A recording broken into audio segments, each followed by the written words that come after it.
the Man Space Podcast. Take it away, fellas. Thank you, voice girl, and welcome once again to another edition of the Man Space Podcast. Now, this is the voice of Russ, and with me, as always, is my co-host who has better reviews than Craven the Hunter, the one and only Big Les. Yo, what's good, bruh? Nothing much, man. How you? Nah, man, I'm just trying to, be easy, be smooth with it, I hear you. That's all I can do. That's all I can do. Did you watch that movie at all, Craven the Hunter? I have not. I have had not. Zero interest in it when it came out. I have not seen any of the reviews until today, and I've heard that the reviews are horrible. Really? But I had high hopes for it. I didn't.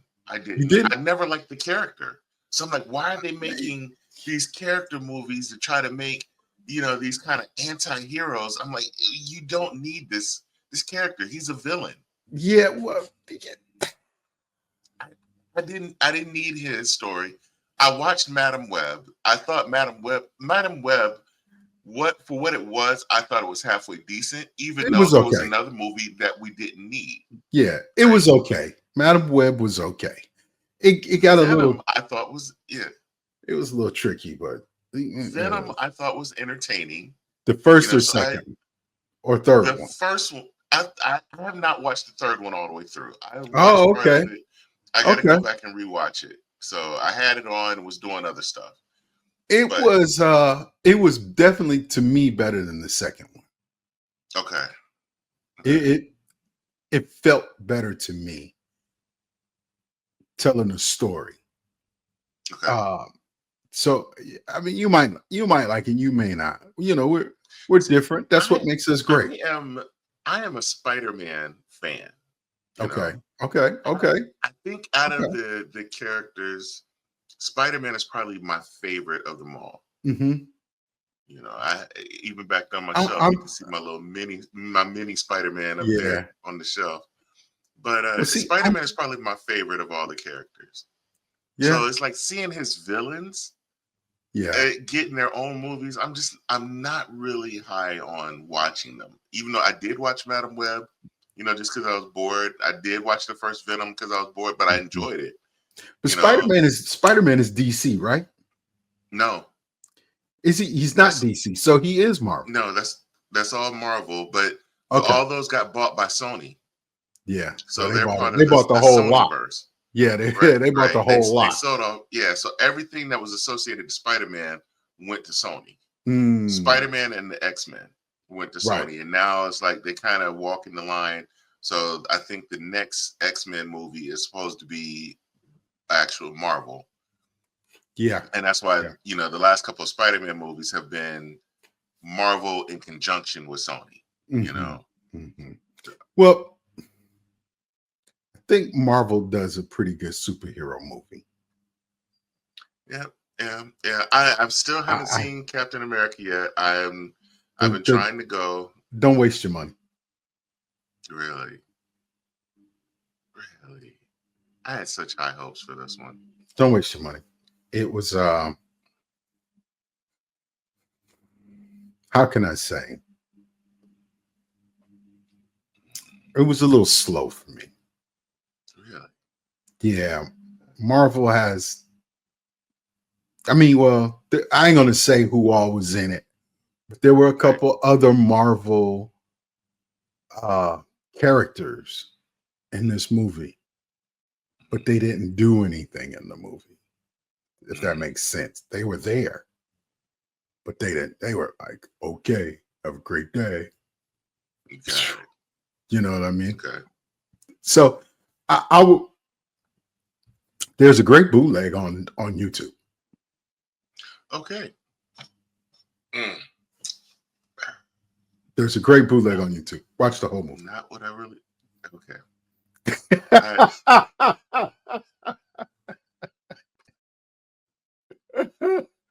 I really enjoy like Winter Soldier and Falcon and Winter Soldier. That was series. Good. That was So good. I had such high hopes for this movie. Well, then you might like this one. Yeah. So you might like it. I'm gonna go see it this week. Okay. I'm gonna go see it this week.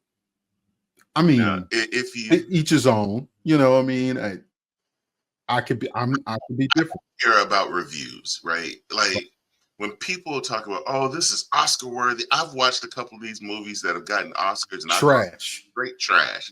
Yep. So so I don't really get into the whole buzz of what critics say that this is good and that's good, and I take my own opinion. Same here. I watched something that was a 3.5 on Rotten Tomatoes, and it turned out to me, I thought it was pretty good. I would have gave it a 7. You know what I mean, or 8. The last Fantastic Four movie when they did the New Kids and Michael B. Jordan was in it and everything. Right. Yeah. That one got destroyed. Yeah. It sure and did. Me and Little Russ actually enjoyed it. I liked it too. With open minds and was like, it is what it is, and enjoyed the movie, for what it was. Yeah. So, that's why I don't watch reviews prior to going to the movie. Yeah. No. I don't want to hear about what someone else thinks of the movie, because our perceptions of things are completely different. Right. So I hate seeing too many clips of a movie. Yeah, I'm the same way. Stop it. Don't give me these long trailers. I mean, unless you're about to give me a good 7-hour movie or something like that, I don't need the trailers. Yeah. I don't need the still to comes, clips for a TV show or something like and that. Some of the trailers are all the action scenes in some movies. Yes. I've seen that happen before. I've seen that happen. I've seen it happen. I'm just sitting back like, oh, I saw this part. You're about to kick dude in the head. Oh, yep, there he goes. There he goes. Yeah. But bro, if you see me cutting away, it's because my school is actually playing in the NCAA tournament. The tournament has started officially. Yes, it has. As we are recording. Now, by the time this actually airs, we most likely will be eliminated by that point. I don't have any faith that we're going to get past the next round if we win today. But this is the playing game. So Alabama State is playing. I am a proud Alabama State alum, the Mighty Hornets. I am sitting here glancing over at the TV. They're playing against St. Francis. It's second half of the game right now. We're down 5. The 32. Right, this the 32 count. Is this there's 32 teams right now? No. This is the play-in. So this is the round. First 4 to get into the 64. Gotcha. Get into the 64. Right. Yeah. Right. Yeah. Woo. So it's brutal. It's brutal. I don't even know where my team is going to be at. I ain't even watched to see. Yeah, y'all somewhere. I did not like. This is probably the least college basketball I've ever watched in my life, and I think I've probably watched maybe a half of a couple of games, just because I got YouTube TV and it tells you, hey, put in your favorite sports team. So of course I'm going to put in Alabama. Yeah, so everything, anytime Alabama is televised, it's doesn't matter whether it's football, baseball, basketball, it's televised, it's going to be recorded. So I have seen a couple of Alabama games. I haven't watched the whole game, but I've watched parts of a couple of games. And but that's been it for me this year. Oh, that's what's up. Filling out a bracket was like, no, I can't do it. I haven't watched any of these teams. I don't even watch SportsCenter in the morning that often. I can't do it. Ended, that used to be my thing. Like I would get up in the morning, I would watch the news first thing in the morning up until 6 o'clock. After 6 o'clock, from 6 to 7, I watch SportsCenter, and then from 7, I'm getting ready from work. But I would watch SportsCenter during that and get caught up on everything. I don't even flip over to SportsCenter anymore. Yeah, see, I can't even get into it that deep. Too many emotions. I just can't do it, man. I'm good. I can only deal with one heart attack a year, and that's football. That's the only one. All the rest of it, Can't do it, man. No, Yeah. no. Well, I do know that Auburn is pretty good this year, and if by chance Alabama State comes back and wins this game, they'll be playing Auburn, and before we ever air this episode, so we'll most likely be eliminated by that point. You're not even gonna make it to the 64. If we get there, we've never won a game. This is our 5th time being in the tournament, and we've never won a single game. Yeah, never even crossed the threshold. No. So we do have something in common. You know what? Hey, I'll say this. This year could be their year. This year was the Lions' year. They rolled on through there. No. You know? No. We still going to the Super Bowl next year, so it don't matter. I'm saying right here, right now. It is what it is. We're going to Super Bowl next year. Bro. You know, I have Wild Kingdom over here. Oh, God. Uh-huh. I come home. Yeah. Me and Mrs. Russ. Back into the driveway like I normally do. Let the garage up, right? I step out my car. Why a cat ran into my garage? Oh no! Full speed, right into the garage. Man, Mrs. Les would have got right back in the car, and I would have had to find that cat. Yeah, oh yeah. You know, I went in there. I grabbed my leaf blower, and just fortunately it was in there, and I started blowing, and it flew out. But I'm just like, man. I'm like, 1 week it's a lizard, next week it's a cat. I'm just like, what else got going on, man? Don't leave no windows open. A bird, flew up in that bad boy. Bro, man. Bro, we already had the bird fly in the house, That's right. You already had that happen. Yeah, so she likes to have that reef at the front door, and she got her a new one, and she wanted to put the reef up. I'm like, don't put the reef up there. She's like, well, it blocks people from being able to see it. I'm like, so I tinted the window. Yeah, the front door is tinted. You don't need the reef up there. Right? As soon as it started to warm up, here comes some little birds. They sitting in the reef. Open up the door. It's two of them sitting in the reef every single day. Yeah. So it's like if you go out the front door, you got to knock on the front door to get them to go away. So you can leave. Yeah. Yeah, man. So finally she took the reef down, so we didn't have any more incidents of them coming in the house. Yeah. Oh my God. Man. But that's the reason why I didn't want no glass door. I didn't want a glass door. It's because of that reason right there. Because I know me, I'm gonna have to put some limo tint on it and all this other craziness, and my wife's gonna be like, I want to be able to see out of it. Well, you look out the back. Don't look out the right. You know what I'm saying? I can't stand it, man, because listen, I have a problem, right? And I'm gonna be man enough to admit this right here on the Man Space. I'm like a cat with a squirrel, bro. Anything that moves, I'm looking at it. And how I sit, the door is off to my left, right? So if that door is open, if a car drives up the street, I'm like, dude. If a bird fly by the window, the door, I'm like, squirrel. And then now I got to get up and got to go check the door, make sure the screen is locked, go back, sit down. Here comes another car. The walker's walking up the street, and I'm missing whatever program I'm watching.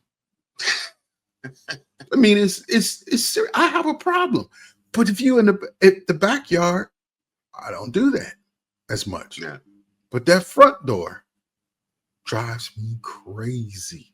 So I go close it, right? She's like, why'd you close the door? I like looking out. Well, go sit in the window. Go sit outside on the porch. There's too many bugs out there. I ain't going outside. They are out there, bro. I know, but I'm like, out there. Look at your phone and turn on the front door camera. And there you are. You can see outside. There you go. That's what we put them there for. Crazy. My wife's office is right there by the front door.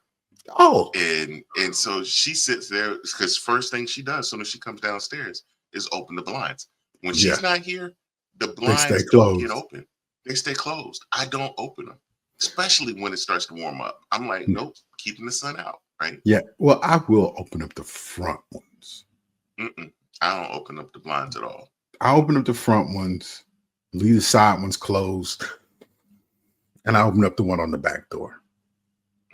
You know, let some light in. But other than that, yeah. She opened the front and the back, and then she has the nerve to open the one in our bedroom, but it's the one on my side of the bed, right there by the bathroom, right? So it's like we'll finish recording at night, and then I'll go flying across the room, you know, to try to go to the bathroom. Yeah. And the blinds open. You know? Yeah. I'm like, wait a minute. I'm at the strip right here. Bro, I'm looking. It's Yeah, so our bed fits in between our two windows, right? So when she opens hers, she opens mine. I can't stand it because I am the same way. If I'm gonna take it off, I'm taking it off. Right. I'm not worried about the blind, bro. It's coming off. You know what I'm saying? And she gonna say, "Oh, you just always want to be, you know, everybody wants everybody to see you." It's not that, mama. It's like, I don't care. I got business. You know what I'm saying? I have legitimate business that I need to handle, and I ain't got time to be messing with no blind. Yeah. No. You better keep them closed. You know, so trying to do this whole weight loss stuff, you know, I'm coming up the stairs, my pants be falling off because I'm putting all this stuff in my pockets to carry stuff upstairs. It's too heavy. My pants don't all the way make it all the way up the stairs. So I feel you, dog. And they around my ankles. And there's the blinds wide open. I'm like, really? Seriously? You know how I do? I get naked coming in through the garage. By the time I hit the garage door, I'm standing on the step, pants all the way off. You know what I'm saying? All you hear is my belt. Ching, ching, ching, ching. Because I'm getting up out them boys. I'm stepping. Oh, we're gonna start calling you Les Murray. That was his name from the Goldbergs. Right. Yeah, Murray. Well, Murray just used to sit in his drawers, though. I don't just sit in my drawers. You know, Murray used to sit in his nice comfy chair, his band chair. Yeah. You know what I mean? In his drawers. And it didn't matter who came over. Didn't matter. Yeah. He's in his house. He's in his element. He's comfortable. I would love to be that guy. I would love, because ever since COVID, right? I've had this thing. Now that I got to put jeans on, they're itchy and scratchy, and they just, it used to be cool to put jeans on. I could wear jeans to work. Yeah. Not no more. I'm like, man, I got to put some more jeans on, man. Yeah, so used to wearing some basketball shorts. Some pajama pants, some sweatpants. I got some nice comfy stuff. I walk around with a 3-button and some pajama pants. Right. And she was like, "Why do you do?" I said, "Because I get to set my camera how I want to set it." Mm-hmm. And it's from the chest up. That's all that matters. Now, I don't even give them that no more, bro. This is what they get in the day. I did get up one day and I had on matching pajama pants to my 3-button. And my boss was like, "I am so glad we weren't in a real meeting." I was like, "Oh, my bad." He was like, "Well, at least you had pants on." I was like, "Yeah, because normally I'm in my drawers." You know what I'm saying? Normally I'm in my underwear, player. Man, bro, I made the announcement on Manspace Nat 1 earlier this week that now every Monday, you can catch the newest episodes of the Manspace podcast 2 days early. Ooh. Exclusively on WTMSTV.com. You better come. Y'all better get y'all fixed. Yeah. At 8 p.m. Eastern time, you can catch us. You can see us on WTMS TV. Right. Every Monday at 8 o'clock. 2 days early before it drops to the rest of the world. Okay. That's what's up. See, they better get their fix early. You know, Get it's it like, early. yeah, like a drug, you know, go ahead and get that thing in, you know, get some of this. You're fiending for us. By the time you listen to us on Wednesday, you're fiending for next Wednesday to come back around. That's right. You can get us on Monday. And then listen again, just in case you missed something on Wednesday. Yeah. Yeah, absolutely. Let's get it. Let's get it, ladies and gentlemen. Let's get it in. And let's get to a break. And we'll be right back with more of the Man Space Podcast.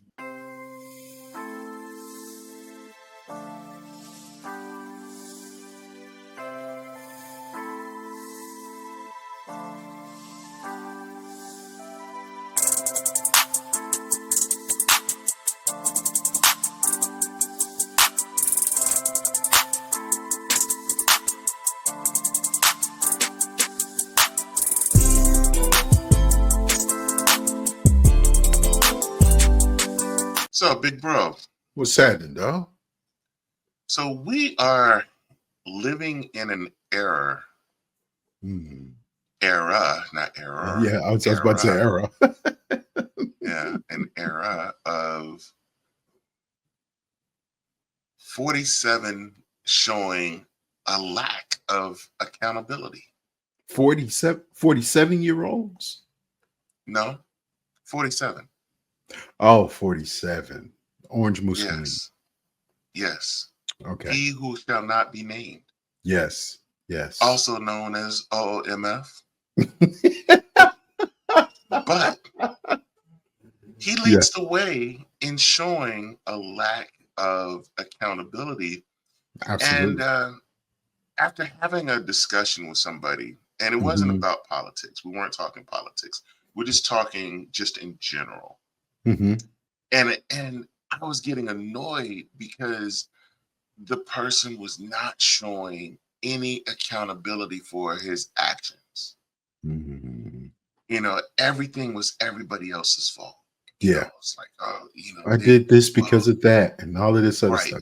Well, they did this. And so So I thought that this was a great discussion point. And I just wanted to ask you right off the bat, like, why do you feel that people struggle with accountability, like in their personal lives and in their professional lives? To be honest with you, I can't answer that. I think because it's choices. These are choices that they make, you know, and the choices, you know, how their thought process and how they make their choice is unbeknownst to me. I mean, I can't. I would like to say something prolific, but I can't, because I struggle with understanding these type of people. Because you see, a normal person uses logic, right? You use logic. If something is going to hurt someone or something, why would you do it? Right? Unless you mean to do it. Okay. I think you're scratching the surface on something. Right. So I think they use some of it to disguise how they really feel about things. You know, and the distractions are just that. Distractions to keep your mind going on something different than what's really, really happening. Right. So, you know? I'll say I'm gonna kind of wrap this up into like 3 major things. All right, let's hear them. So you were scratching the surface on the fear of consequences. Yeah. Right. So it's like they fear the repercussions of what they've done. So it's not. So instead of accepting the responsibility, they pass it off to somebody else. Nope, Oh, I yeah. didn't do it. This Yeah. person did it. The scapegoat. Or Right. right. Okay. A lack of self-awareness. Hmm.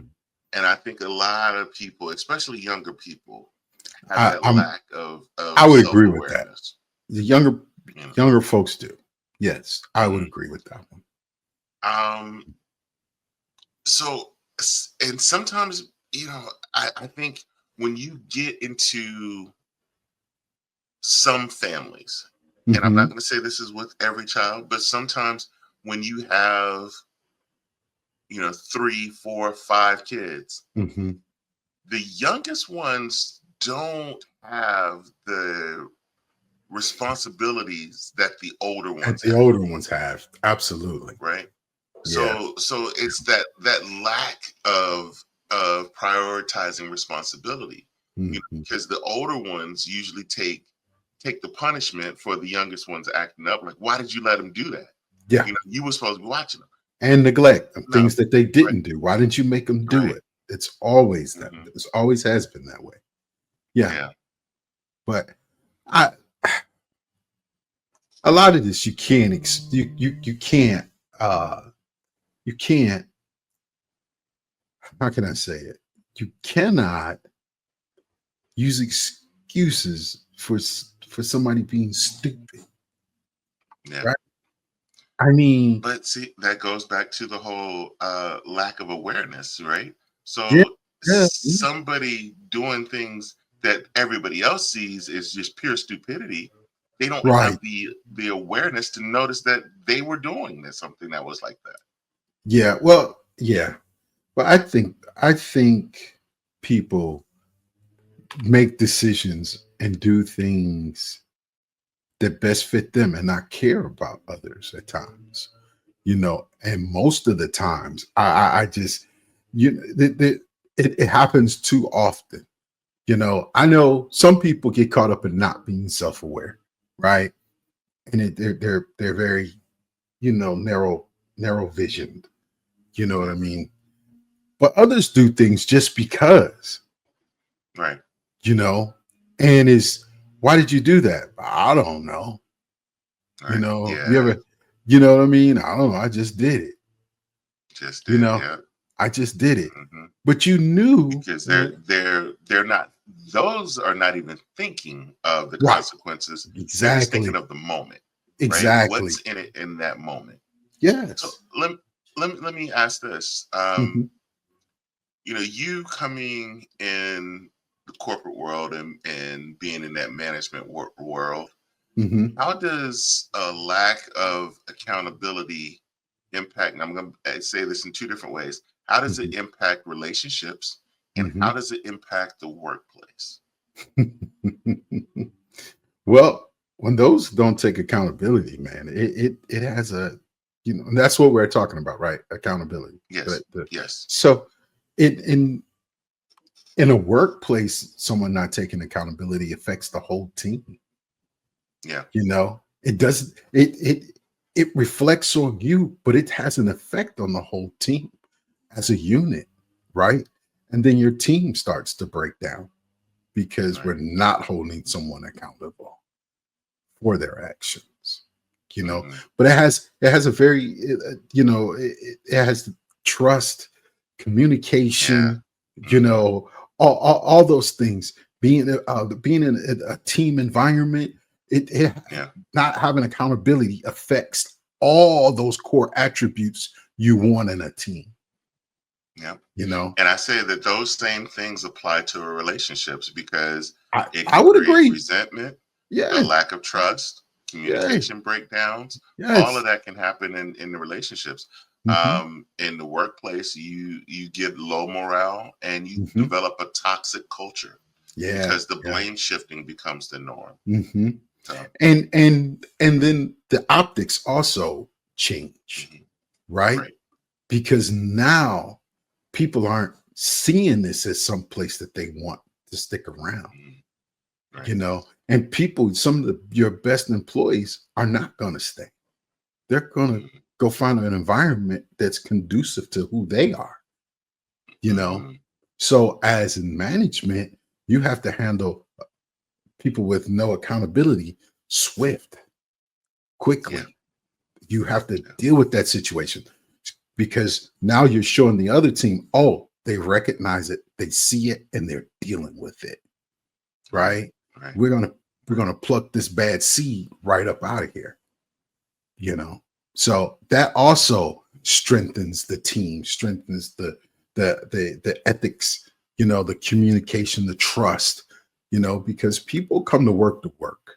They don't come to work to deal with a bunch of silly stuff and all the baby daddy and the baby mama drama, all of that. They don't, they want to come work, get paid, go home.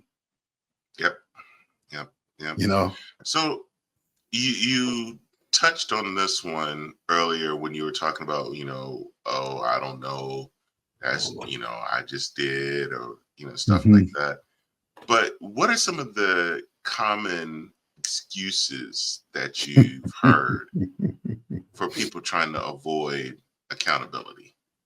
I didn't know we weren't supposed to do that. I saw such and such do it last week. Oh my God, I'm sorry.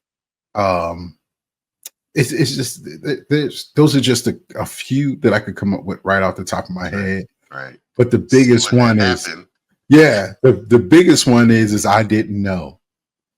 You know, the biggest one is I didn't know we couldn't do that. Well, such and such did it. You know, and those are more of employee issues, not reading emails, not going to training courses, things of that nature. You know what I mean? But sometimes, bro, it doesn't matter if you got they done signed the document saying they done read it and you gave it to them, and they still be like, I didn't get that. I don't know what happened. I didn't see that. No accountability. You know, zero. You know, but it's unfortunate. This world, we have plenty of people out here like that. Yeah, absolutely. There's absolutely. So if you were talking to your son, okay, and I want you to take it strictly from that level. You're talking to your child, and it's not your son as a grown man. This is your son as a teenager. Okay. What can you say to him to help him develop a stronger sense of accountability? Well, I can tell you what I told my kids is just that your word is the only thing that you got that means anything. Right. When you say you're going to do something, you do it. You know, when you ask for something or receive something, you be polite about it. You know, but your word is the only thing that you got, son. And if you break that word, you'll become a broken man. Do what you mean, do what you say, and mean what you say. Mean what you say, yeah. Okay. I think one of the things that a lot of people, especially young people, and we'll even go back to, you know, talking about, you know, talking to your son, you know, is a fear of mistakes. They don't like making mistakes. Yeah, but mistakes is a part of the learning process. Yeah, right. I mean, you just got to, see, a lot of times people are too hard on people who make mistakes. Mistakes. I don't like to make mistakes at all. And if I make the mistake, you got to correct it. I know I got to correct it, but I'm angry with myself. But I accept the fact that I made a mistake. But I'm angry with myself because I did make a mistake. Yeah, I should have known better. But that's taking accountability. Right? You're taking accountability for your actions. Simple and plain. Right? When you take accountability, it's not for everybody else. Most of the time it's for you. Right? Because you're solidifying who you are as a person. You know, as a man. Taking accountability, it means a lot. You know, you won't get very far in this world by not taking accountability for your actions. You know, and when you get married, you you have a family. That's all they're gonna see, Right. right? How accountable you are. What do you mean? I'm not gonna tell you to take the garbage out if I've never taken the garbage out. Right. You know, so I got to show you. I wash dishes too, son. I wash my own clothes, or your mama wash our clothes, but you need to wash your own. You know, Right. so you can Setting an learn how to do example, things, right. setting examples.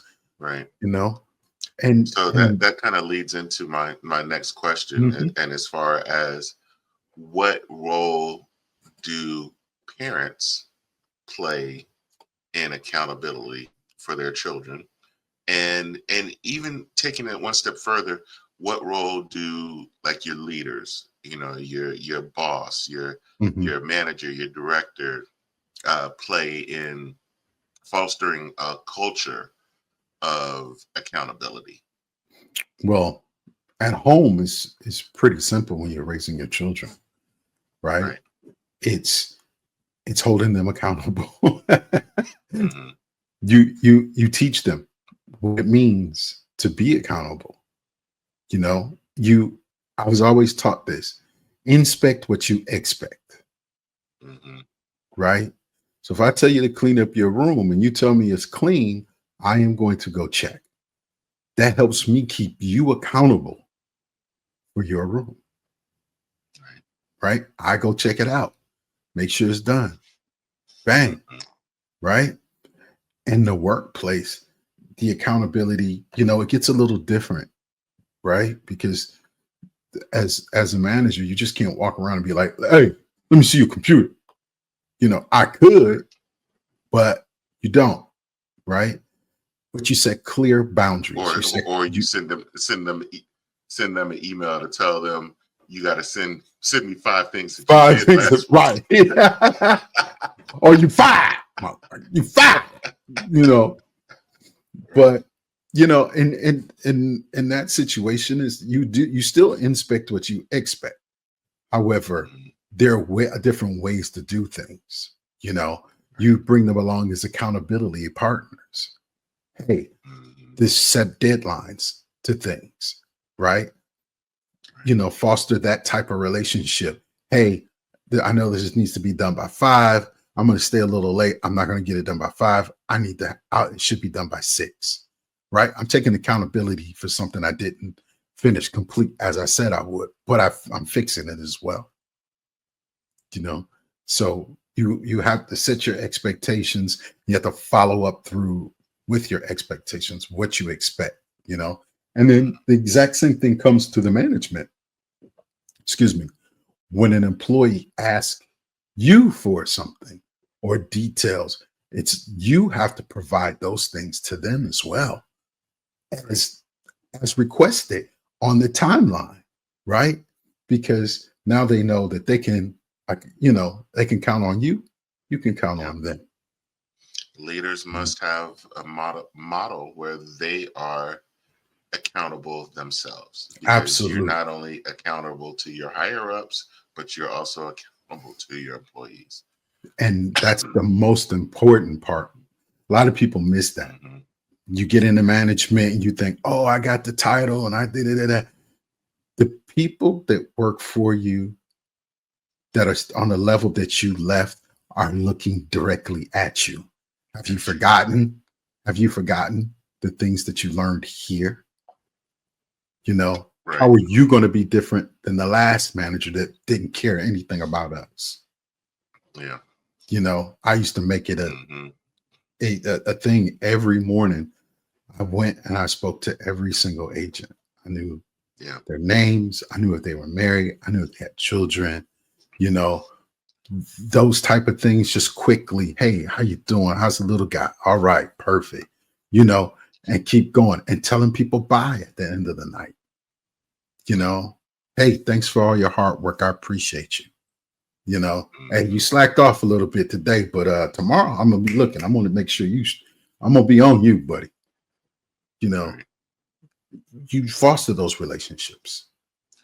I think a lot of times where we miss is, Mhm. especially on the professional side, is Mhm. that from a management level, we're trying to be buddy buddies with everybody. Yeah, and you can't be. Right. I've been watching St. Dennis Medical Mhm. of late. And and it's funny because we're talking about the Goldbergs. The mom from the Goldbergs is the lead Is she character. Yes. But she has been trying to be buddy buddy and be in the know with all the employees, and you Yeah. can't, because she felt like, when she was just a regular doctor, Mhm. she was always in the loop. She knew what was going on. She knew all the good gossip and everything. Now Mhm. that she's in charge, she doesn't get that information and she feels left out. Yeah. So it becomes tougher, and it becomes a point of when you're trying to do that, you get a lack of respect. Yeah. When you push too hard, trying go backwards. Mm-hmm. If people do understand one thing, is I think most people understand there's levels to it. Mm-hmm. Right. When you're close to it, you're interacting every single day. You're right there. You're the doctor. You're right there with the nurse. You guys are working directly together. It's much easier to information share. It's going to flow. But once you get yourself moving 1, 2, 3 steps away from it, the information sharing becomes much slower. Yeah. Absolutely. And then now you become responsible for the things that your bosses are telling you to do. Mm-hmm. So they may not be flattering, but it still needs to be done. And you're going to take the hit for that because you came from there, Yep. But it's all about communication, how you talk to people, and how you're able to get across your objective to people. Let's go ahead and get the last word. And now, the last word. I think you should get this one. I've been talking the whole show.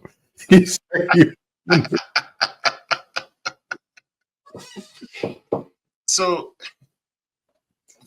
really, accountability is the foundation.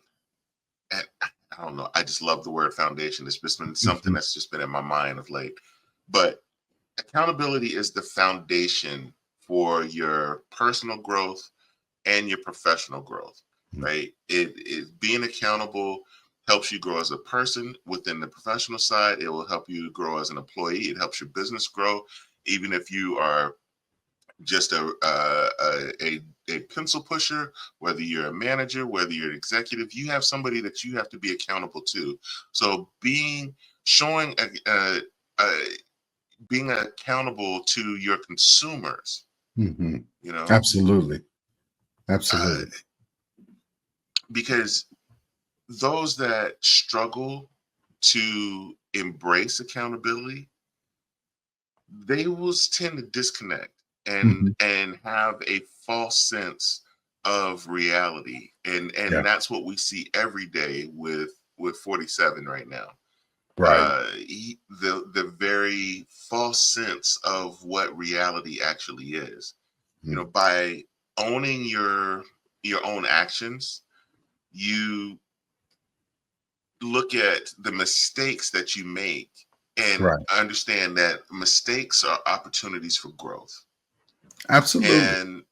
And not only, when you look at it from a relationship side, you're built if you make mistakes and you're accountable for your mistakes. This ain't saying, this gives you a freebie to go out there and go get you some. No, this ain't that type of mistake. But that ain't even a mistake. Let's just be real about it. But that ain't a mistake. I digress. Not carrying the 1 in math is a mistake. But yeah, there you go. Yeah, there you go. But, leaving some trash on the floor.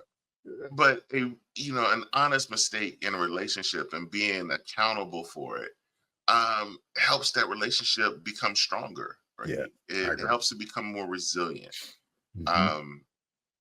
So I think that all of us just need to take a look at ourselves and look in the mirror and start being accountable to yourself first. First, I think that's huge. That's huge. And that was a great statement. Be accountable to yourself first, and everything else will fall into place, Mhm. because you being accountable to you is where it really matters. Yeah. I mean, even down to if you look at it, we have an obesity problem in the United Mhm. States, right? Yes. We all want to blame the other people. Nobody put those chicken nuggets in your mouth. Nobody made you go eat 16 honey buns and a box of Krispy Kreme donuts. Didn't not at all. Not Nope. at all. And bro, you make me sick. And I want to get into this because I got a couple minutes left. Because you make me absolutely sick. And I'm gonna hold you accountable for this. You gonna tell on me? I'm telling you on you. Les sends me, and normally I do this to him, but he did it to Yes. me this time. So he sends me this video of this man with the Rice Krispie ice cream sandwiches, right? And the dude is just making it seem like it's the greatest thing in the world, right? And I'm just like, I'm not really a Rice Krispie treat fan, Yeah. but this might be something I would at least try once. And then he sends me another video. There's different flavors of these things, right? So now I'm out looking for these things, right? I'm in every store Oh. checking. And I'm finally, I said, you know what? If anybody's going to have it, Kroger's going to have it. If Yeah. Walmart doesn't have it, Kroger will have it. I go to Kroger, it's nothing but an empty shelf. I'm like, you know what? There's another Kroger 9 miles up the road. I'm going to go to that Kroger. Same thing. All these thick necks around this country have been eating all these things. All our obese friends. and unless I would not even gone down this path if it wasn't. So I'm going to hold you accountable for this. Hey, when I saw it, I said, "Oh, payback." That's what I said. Oh, payback. Brrr, sin. And then I was like, oh, they got different flavors. Brrr, sin. And then I was like, they got strawberry too. I had tears rolling down my eyes when I sent that one. But since then, You know, I've it's my seen weakness. like 10 other ones. Yes. That now all these different places are coming out with their Yeah. stuff. Little Debbie's. Yeah. Did you know the little muffins, the little blueberry muffins that come in a pack and they only give you like 4? Yeah. Yeah. Yeah. You know what I'm talking about. I Yeah, think yeah, they're Little Debbie's too, Mhm. but they're little muffins. Now they got the 24 pack of little muffins in one package, waiting for you at the grocery store. No, the little bites. Little bites. That's it. Yeah. Little bites, man. And I almost sent that to you, but I said, no, I've hit I that would not. I hit that sweet button enough this week. I would not mess with that one. I have not bought those since Little Russ was a kid. Really? I used to pack her lunch with those. Well, my grandson had some Mm. because I love the blueberry ones. And I eat them 2 at a time, 2 muffins at a time. 2 muffins at a time means it's a half of a full muffin. Right. So I had to eat 2 packs. You need to go look in the mirror and show some accountability to us. I did. My wife told me, your stomach getting big. I said, it's been big. She said, well, it's getting bigger. I guess that means I started walking around the facility today. I did 8 laps while I was on lunch today. I ain't telling her, but she hurt my feelings this morning. I said, well, damn, you know, it's 10 till 6 in the morning. Your stomach getting big is hanging out there. Well, damn, girl. If you wouldn't have fed me like this the last 2 days, she says, no, it's been long. It's been longer than 2 days. It's been like a few weeks. She holding me accountable, right? She is. Sometimes you got to be brutally honest. I mean, that was brutal. Hurt my feelings. I wanted to walk to work. 60 miles one way. I wouldn't have done nothing when I got there. But I wanted to walk. You calling your boss every hour. I'm still on the way. I'm still on the way. I have 49 miles to go. Oh my God. Let's go to break.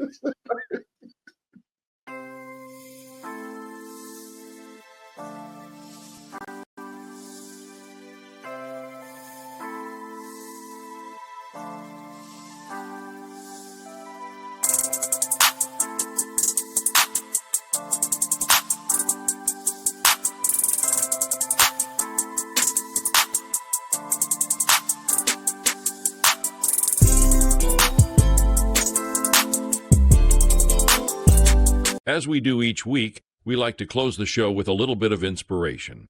This week, we continue our journey into inspirational pioneers of Black history. This week, we spotlight Dr. Rebecca Lee Lewis, the first Black medical doctor in the United States. Dr. Rebecca Lee Crumpler was a pioneer in American medicine, breaking barriers as the first Black woman to earn a medical degree in the United States. At a time when both racial and gender discrimination were at their peak, she defied the odds to become a physician, author, and advocate for public health, especially for African American communities after the Civil War. Born in 1831 in Delaware, Rebecca Lee Crumpler was raised in Pennsylvania by an aunt who provided care for sick neighbors. Inspired by her aunt's compassion, she developed an early interest in medicine and caregiving. In the 1850s, Crumpler worked as a nurse in Charlestown, Massachusetts, at a time when formal nursing schools did not yet exist. Her dedication and skills earned her a place at the New England Female Medical College in Boston, an extraordinary achievement for a Black woman in the 19th century. In 1864, she made history by becoming the first Black woman in the U.S. to receive a medical degree. After earning her degree, Dr. Crumpler initially practiced in Boston, but following the Civil War, she moved to Richmond, Virginia, to provide medical care for newly freed African Americans. This was a critical time when formerly enslaved individuals had little to no access to health care, and Crumpler worked tirelessly to treat illnesses and educate communities on preventive medicine. Despite facing severe racism and sexism, she remained committed to her mission. White doctors often refused to collaborate with her, and pharmacists sometimes ignored her prescriptions.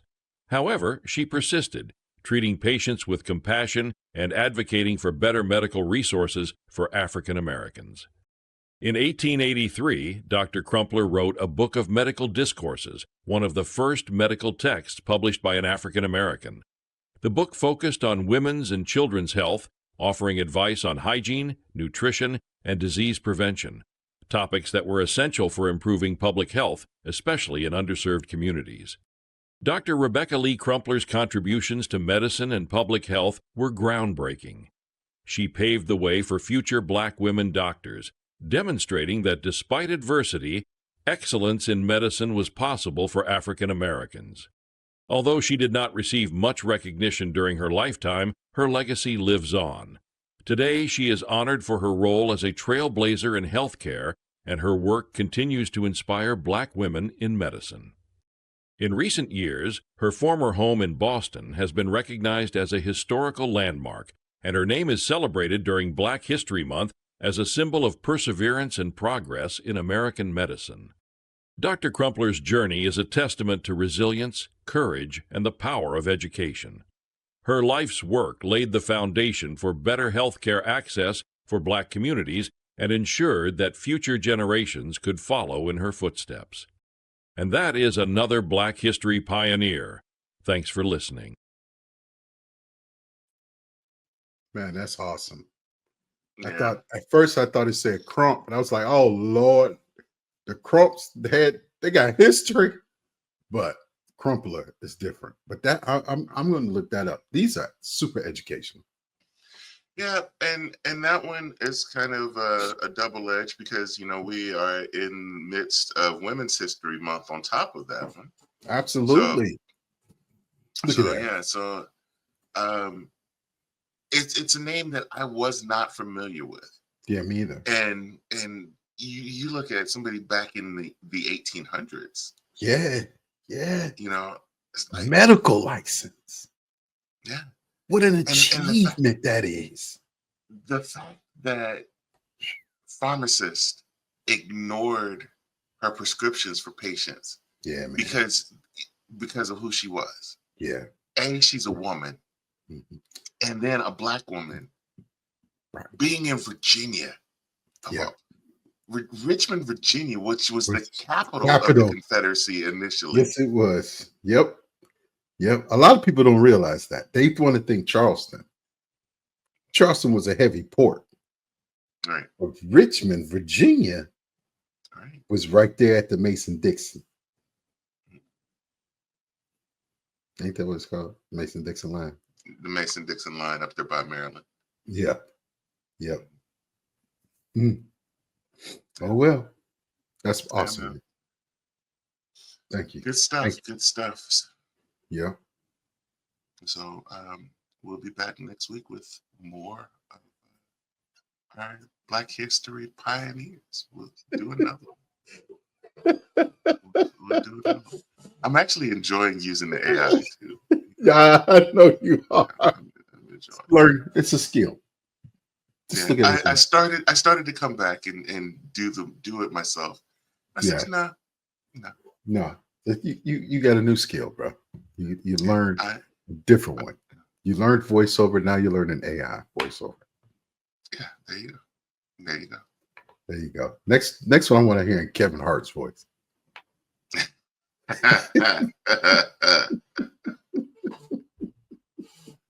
We are not going to do that because I will not be sued.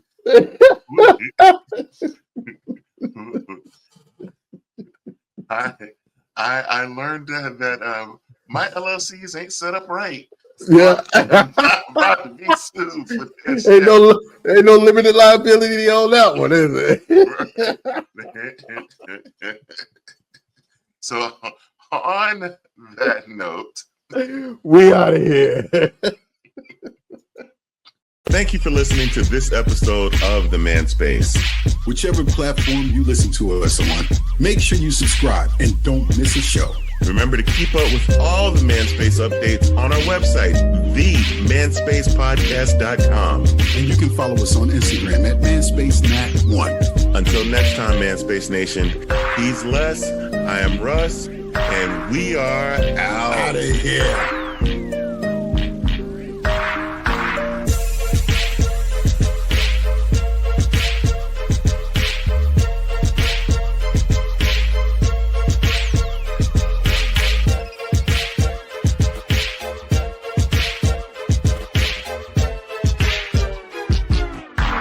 all these thick necks around this country have been eating all these things